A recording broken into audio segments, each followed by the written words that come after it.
Welcome to the Learning Pines YouTube. We hope this video helps. You're ready. Sign in and confirm updates first because toggles appear only in current builds. Once done, open YouTube and go straight to your profile icon. Don't waste time navigating elsewhere. Now choose settings from that menu so you can access playback and accessibility controls. If you're on mobile, tap your avatar and then settings. On web, click the three-line menu if needed. This gets you to the exact controls where the accessibility player option lives. Once in settings, look for playback and performance or a dedicated accessibility panel. YouTube labels vary. You'll see options like accessibility player, simplified player, or auto accessibility. These enable an alternate player experience.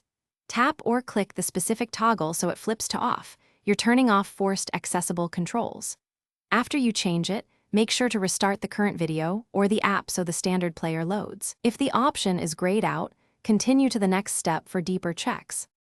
Finish by restarting YouTube and replaying a video to verify the regular player returns. If the accessibility player remains, clear the app cache or browser cookies, then sign out and sign back in. This often forces saved preferences to update. Also inspect your device's accessibility settings. System-level features can override app-level toggles. If nothing works, consult YouTube support or review recent release notes because the option. Thanks for watching. Consider subscribing if we helped you.